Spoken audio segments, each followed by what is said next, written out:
Welcome to the Wrestling Philosophy Show, where we discuss unique perspectives and beliefs on the sport of wrestling. Give us a follow or subscribe on various social media platforms, including YouTube, Spotify, and Apple Podcasts. Enjoy the show.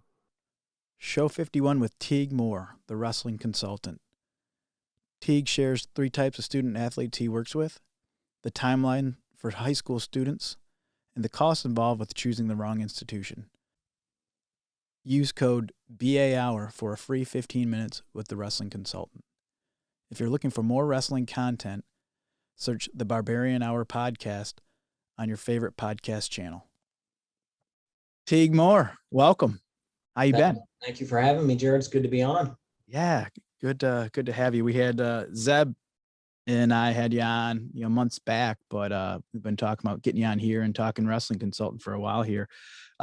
Quick recap of yourself for the listeners. Yeah. So born and raised in Pittsburgh, Pennsylvania. I wrestled at North Allegheny High School. I then went on and wrestled at Oklahoma State for Coach John Smith. After wrestling for Coach Smith, I started into coaching. I went through the University of Pittsburgh under Randy Stottlemyre, went to the University of Oklahoma under Jack Spates, went back to Oklahoma State under Coach Smith. Then I went to Harvard, and after 2 years with Jay Weiss at Harvard, I got my first head job at Clarion University. I was there for 5 years, and then I spent the better part of 10 seasons at American University. Wow, nice. Yeah, so your NCAA title, that was the first NCAA I was at, right? Cleveland, right? Your inside trip on David Morgan, right? Yeah. Yeah, that was awesome atmosphere, obviously. Yeah. Pretty cool. That was pretty cool that watching you win that title. You're aging yourself by letting people. Yeah. If my hair didn't already, right?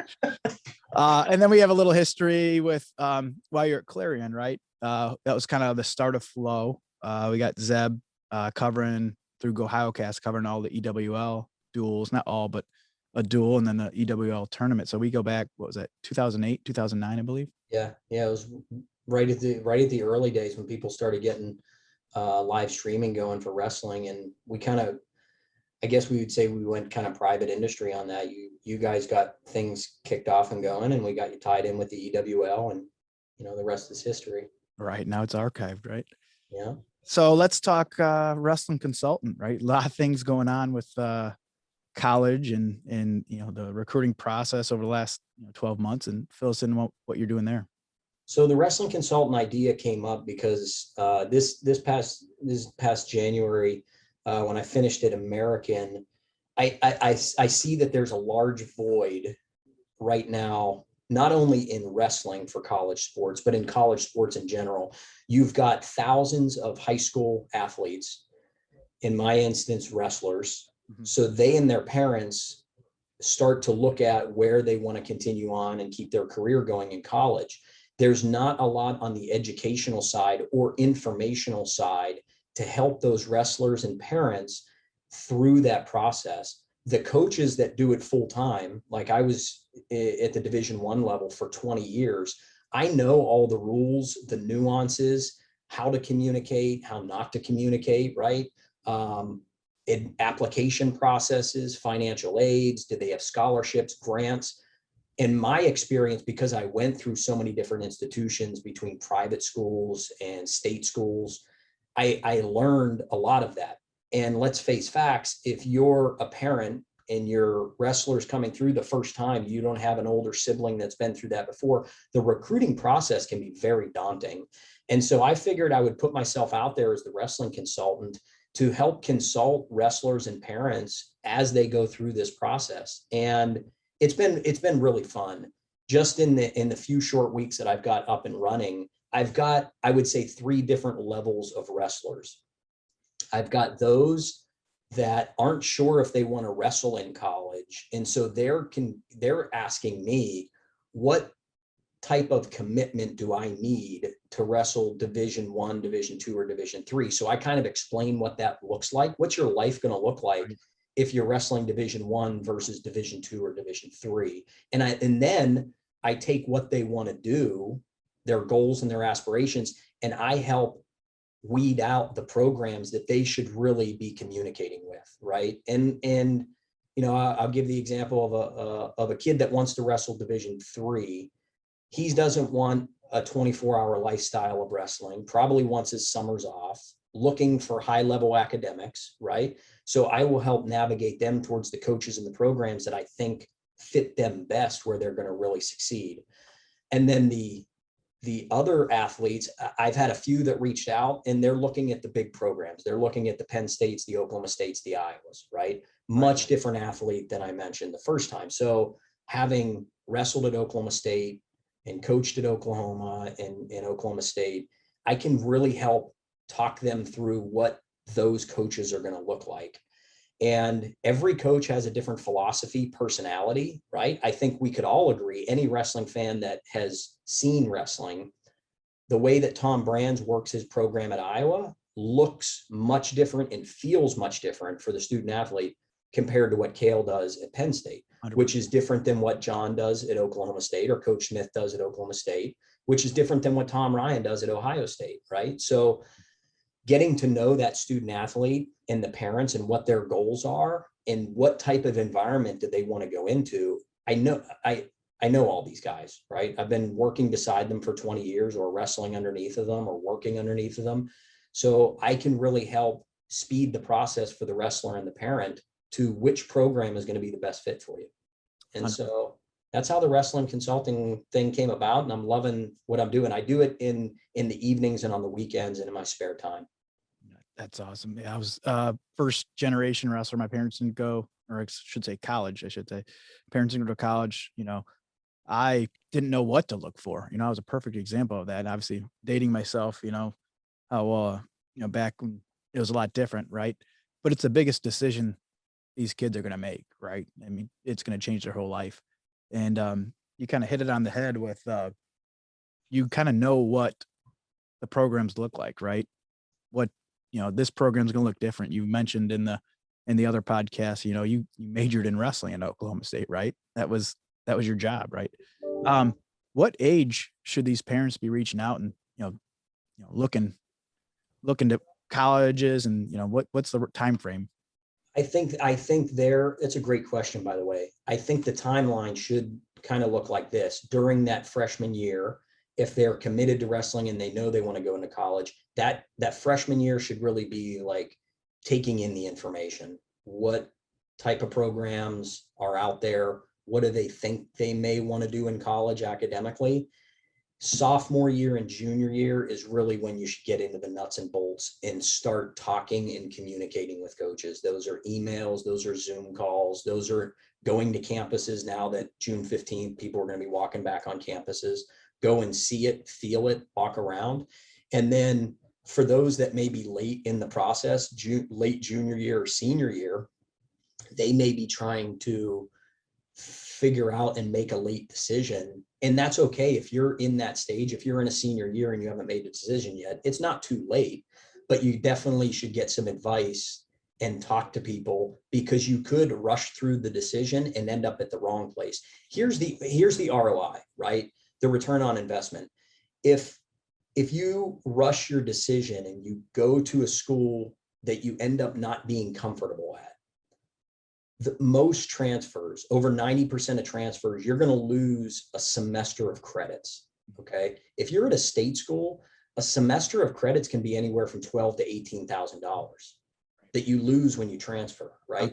If you're at a private school, like when I was at American, a semester costs you anywhere from $25,000 to $35,000, right? So to reach out to me or reach out to somebody else that has the knowledge base and can help steer you to the right place so that you can maybe avoid that transfer in a couple of years. If you just save one semester of credits, you're talking thousands and thousands of dollars for the family, plus all the angst. Talk to anybody that's gone through the transfer process. For the wrestler, there's a lot of stress added to it, right? Because then the second time around, you might have a little bit more knowledge, but then you're trying to figure out, okay, academically, what am I bringing along? What's the new environment going to be like? Am I making the right choice again? Or you don't want to end up making the wrong choice twice, right? So there's the return on investment. Right. My youngest brother, I had 3 younger brothers. We all ended up at Kent State, but the recruiting questions and scene looked a lot different from the fourth brother, right? From the questions, right? My parents were educated at that point, right? It's a big, you don't want to make that decision. College athletics is already hard enough as it is, let alone the workload, right? If you, all the information, helps significantly. Um, Completely agreed. Yeah. what, don't want to give away all your tidbits for free, but what do you see the one common misconception or whatever it may be, going to college through these parents or Great wrestling parents? question. The common misconception is wrestling in college is boilerplate. And what I mean by that is, like, if you wrestle in college, your experience is going to be X. Well, having coached at a lot of different places, having been working at an urban campus like American University in the big city of Washington, D.C., versus an Oklahoma State that's in Stillwater, Oklahoma, and an hour away from any big city, it's not the same, right? When you walk on the campus as a student athlete at a state school versus a private school, that's going to be different. The way in which you're handling your classes, preparing, the size of your classes is way different. The size of your wrestling team is going to be different depending upon where you go. If you're looking at an academy, the size of your team could be over 50 wrestlers at Army or Navy or Air Force, right? Versus if you go to a Northwestern or an American that's a private school where it's limited enrollment, you may only have 18 guys on the whole roster, on the whole team. That's a much smaller team, right? And so I think sometimes the big misconception is, well, he's going to wrestle in my son is going to wrestle in college, and we're just going to hope for the right experience. Well, there's a lot of variables that play into that, right? And so that's where I feel like the knowledge base for me, I can offer that and say, here's what to expect from this coach. This coach is an individual wrestler coach. He likes to take guys, bring them into his program and really identify their strengths and build on them. Or he may be a program coach, right? We all seen those coaches where the team wrestles very similar, right? It's a very kind of a stock shop wrestling program. Everybody kind of does the same thing. When they go to practice, those coaches are usually drilling on certain key areas and they do it over and over and over. Whereas an individual coach, he may have a guy that is phenomenal on tops and rides legs, and he coaches that 25-pounder different than he coaches the heavyweight. So how do you find that right coach that's the right coach for your wrestler? Good point on the private and public. And then, obviously the services, and then you have NAIA, right? They're getting some top coaches and athletes, and then you have junior college. So there's a lot of different pieces to the puzzle and a lot of options out there. So you mentioned you're doing this on your, evenings, right? Now you're into real estate development. Is that correct? Yeah, correct. So I got the opportunity, I guess about 6 weeks ago. This is always something I've wanted to do. I've wanted to go into the real estate game. I was fortunate. One of my older brothers ran his own company in Pittsburgh, Pennsylvania. And growing up, I went and did a lot of work under him. And so I understand how construction management works. I understand, big picture. On how things happen. The gentleman that I work for, Bill Chesley, which is the WF Chesley Real Estate Group here in Crofton, Maryland, we've got a firm that we do pretty much everything. We have agents and brokers on one side. So they're buying and selling houses. They're doing rentals, management of rentals. We have a commercial side. So we're leasing property out to commercial vendors and storefronts. And then where I'm at is actually on the real estate development side. So the way that I explain it to people is where I'm at, when you're driving down the road and you see a field, and then 2 months later, you see bulldozers clearing it and grading it, and then you see storm pipes going in, and 2 months later, you see sticks going up, which are townhomes or houses or apartments. That's where I'm at. I'm on the side that we're figuring out, we're working with the architects, the engineers, we're getting detailed site plans put together or preliminary plans. And then we're working with counties and cities to make sure that we're adhering to all the zoning laws and those sort of things, and literally developing the land for different types of uses, be it commercial, residential, or mixed use, where it's a little bit of both. Awesome.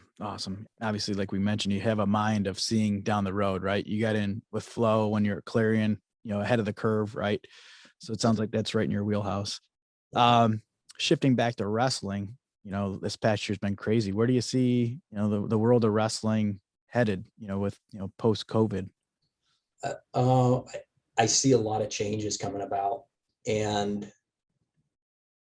okay, I think we can all agree, wrestling people, we're not really good with change. Right. 100%. But here are some of the things that I definitely see changing in the future. Let's look at it from the college side. I do believe colleges are going to look much different in 10 years than what we've seen for the past 50 years.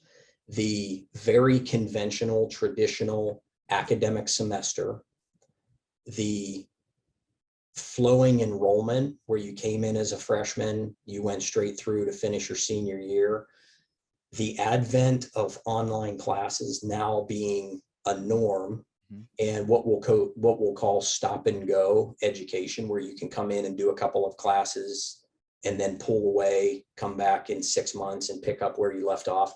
I think those changes are really going to affect education moving forward. Wrestling is going to have to adjust and deal with it. Now, the positives I see from it, I do believe this year when we saw the shortened college season, that was a step forward in the right direction in the positive way. And I think if things go right, we should see the college season shrink, which it definitely should. 5 months is way too long for our guys to be training, competing, managing weight and all those sort of things. It should be shrunk. I think that's a positive that's going to come out from it.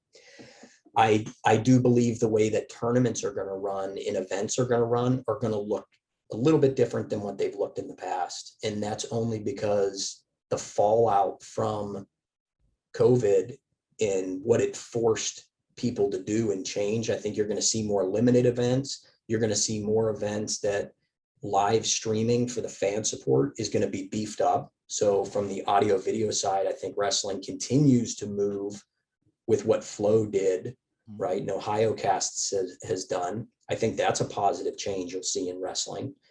And from the wrestling fan standpoint, I think it's going to get easier to follow your favorites because audio video is going to become a main part of what happens in the future. And events are going to now, I think we can agree they go year round, but now you're going to start to see the audio video events, live streaming events really start to take off because you're not going to need a building that needs 10,000 seats.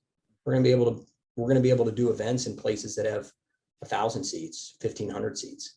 Or no seats, right? Yeah. So, the image and likeness, how do you see that playing out with college wrestling or college athletics? Image, so just in our lifetime, you and I, we've already seen the shift away from what the traditional wrestler looks like. I think MMA has helped that, the success of guys like Daniel Cormier and our other, Randy Couture and those sort of guys, the MMA look, I think that's the image of wrestling is going to continue to shift that way. Some people like it, some people hate it, right? I think it's a good thing that the image of wrestling is changing a little bit from when I was coming out of high school. The wrestler was coined as like the guy that was doing the weird stuff, spitting in a cup, wearing plastics. I was talking about paying athletes, right? That, NCAA, right? The image and likeness paying, how do you see that? Do you see that impacting wrestling? No, you're good, but you're right. Yeah, it definitely has changed, right? We have, characters now, even at the college level, RBY and Gable and things like that. But, I think people are all excited. Oh, image and likeness college athletes can be paid. I don't know if that's a good idea for wrestling, right? I think it's a good idea if you're one of the guys that has an image and likeness that can make the money off of it, right? So we're definitely going to see there's probably more names that you and I could mention in past years. The guys took advantage of building an image at an institution or wrestling for a certain school. Fans gravitated towards them, and they're going to be able to start to make more money. I'm all for that, right? But I don't think I agree with putting them into a situation where they're semi-pro or pro athletes, right? Recently, there was an article that came out that around the DC area, so right around here, they're looking to start a college basketball league with 8 teams where they're just going to straight up pay the athletes $100,000 a year to $150,000 a year. It's going to circumvent. Not overtime, is it? I don't follow basketball, but that overtime league, they're trying to start the same thing, right? Yeah, there's a couple of them that are taken off, and I can't remember the name of the one specifically here to DC, but there's agents and there's sports people that have seen at the college level, there's a chance for us to break in now and make these quasi semi pro leagues. Is wrestling going to be there? I don't think we're going to be at that level, but we are on the verge of seeing these young college wrestlers that have an image that they can start to make and capitalize on the finances. I think that's good, but we have to be really careful. That's a very slippery slope, because when you start seeing guys start to take off and make $100,000 a year while they're in college based on their likeness, schools are going to have, athletic departments are going to have to make decisions in the future, right, to fund those type of athletes and programs. In wrestling, we've always been on the short side of it. If we can cut it and get rid of the costs that we already have with it, wrestling kind of being a burden within an athletic department, they'll cut us. That's my concern, right? Once you start seeing the football and basketball dollars coming in, all right, that's money from the institution going to the student, right? Now it's how are we offsetting that, right? Yeah, that's a very slippery slope. Again, I like it for the guys that can make the money. Right. I just think that's going to be a very small percentage. And I believe this, I still, anybody that knows me knows I'm very conservative, fiscally conservative, all those sort of things. I get nervous if we say there's going to be a few guys that can start to make the money and start to make money off their likeness and image. Are we going to lose the guys that are getting their education paid for? Are we going to lose scholarships down the road because of it? I get nervous of that. My family, so my brother Tommy that went to App State, my brother Ty that went to UNC, me going to Oklahoma State, just the fact that we could go and get our educations paid for, it changed our family. It literally changed our family history that we could go and get educated because of the sport of wrestling. And it put us in the place that we ended up professionally or after college. And so that's what I don't want us to lose. Wrestling is a very blue collar sport. We can all agree to that. First generation students that go to college. Let's not lose the fact that so many of us went to college because we had the opportunity with a scholarship. And if we start going down this road where we think every kid that puts a singlet on should be get paid by university, guess what? Universities aren't going to see it like that. Right. And so I just hope we don't lose out on the positives we get from scholarships and kids getting the opportunity to go to college as the first person in their family. Right. That's what I'm scared of. It's slippery. Obviously, I agree. You know, if you're bringing in money from your image, right, you should be paid. But, you know, I don't want to see the other side of the coin, or the double-edged sword where we're losing programs or scholarship dollars. So yeah, we'll see, right? It's moving forward. So we're going to see how it all shakes out and hope it's works out for wrestling. So, talking image and likeness, right? Ben Askren, right, got a big payday, right, from the boxing. Well, what do you think of that? I mean, coming from Oklahoma State, you see the UFC stars, right? They got a lot of them, and they transitioned to MMA real well. What, any thoughts on that? Well, I was able to see a little bit of the event, and I agree with a lot of people that were saying online, man, it looked like a circus, right? I say to Ben, kudos for you. Like, number one, having the guts to step up and promote an event like that and be the showcased fight. I think that's phenomenal. I mean, look what he did for Jake Paul, who, all intents and purposes, Ohio wrestler, right? Right. Him and his brother now, right? And look what happened last night with he and Mayweather. So now you've taken a guy like Jake Paul, who was a social media star. He was that kind of crazy kid that we've all had on a wrestling team at one point. Right. He learned how to capitalize on it. Well, you go to the event where he and Ben do what they did. You've got Snoop Dogg commentating on the side. Like, I was watching it and just saying, this is wild how they've literally captured the limelight. Mhm. And then you fast forward to last night where he and Mayweather have words. He rips the baseball cap off of Mayweather's head, and it breaks out in this big fiasco. Was it staged? Is it real? It doesn't matter. People are watching. People are watching. Ben Askren saw what that capability was. Ben is smart enough. I think we can all agree that he saw the reward that could come out of it. I say kudos to him for having the guts to step in and do it. And there's going to be others in the future. Some of these college wrestling stars are going to be able to step away here in the next few years and make a lot of money, and good for them. Good for them. Right. I 100% agree. That's entertaining, right? And that's why we do it, why they do it. And if they get paid, do it, roll with it while you can, right? Yeah. He had his hip replaced, and 8 months ago, and he's getting out there. So yeah, he put it on the line. So, well, anything else you have for us? No, I just, number one, I just appreciate what you guys do in helping promote the sport. I will say, I know a lot of your followers and your listeners are tied into high school wrestling. If there's any parent out there, so with the consulting thing that I've got set up, if there's any parent out there that would like to reach out to me, the email is very simple, thewrestlingconsultant@gmail.com.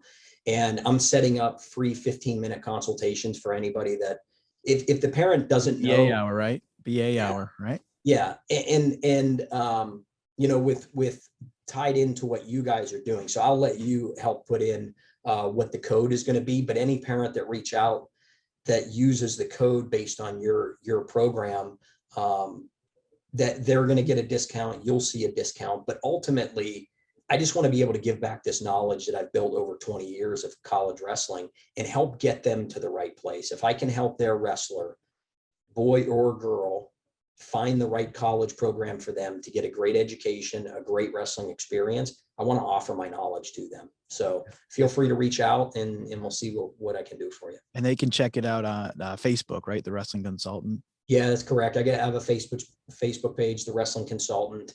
And the website should be up live here pretty soon, thewrestlingconsultant.com. So I just thank you for what you guys are doing, promoting the sport of wrestling. I love listening to the podcast. It's what I do on my drive every morning, every afternoon. I got like a 45-minute drive. I listen to wrestling podcasts. So you guys and the others out there that are helping, we have some incredible wrestling people. Like I said, the guy I work for, Bill Chesley, he was a wrestler in the state of Maryland. That's how I connected. Mike Moyer through the Wrestling Coaches Association connected me with Bill, right? Awesome. People that you've interviewed and other podcasters that have interviewed and saw wrestlers take their wrestling attributes and succeed in the business world. I love hearing their stories. I love seeing what they're doing. I'm listening to a book right now by a guy named Russell Bronson. I'm sure there's a ton of people out there who know who Russell Bronson is. Wrestled at Boise State, and he's a leader in the world of click marketing, right? People that start businesses, how to grow your business on the internet and things like that. So wrestlers have done some pretty amazing things in the professional world, and I appreciate what you guys are doing to help promote it. Well, thanks what you're doing. I coach at the high school level, and that's the message I'm trying to, give to the kids, juniors and seniors, don't rush off and go to this college just because of the name, right? And I don't have the answers because I haven't gone through the recruiting process in decades. So thank you for doing what you're doing, because it's not black and white. It's not, you just go right here. So thanks for all you do. So yeah, thank you. All right, Teague, thanks. Yeah, take care. Hello, wrestlers and coaches. I'm Teague Moore. I spent 20 years coaching at the Division I level in the NCAA, 15 of those years as a head coach.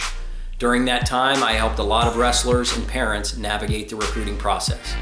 I've now opened my own consulting business to do just that, to help you navigate the recruiting process. There's a lot of unanswered questions. How do scholarships work? What program would be right for my son? Or better yet, what coach would be right for my wrestler? I can help answer these and many other questions. Feel free to email me or call me at the information listed below, and we can set up your first consultation today. I look forward to working with you and helping you make the right choice.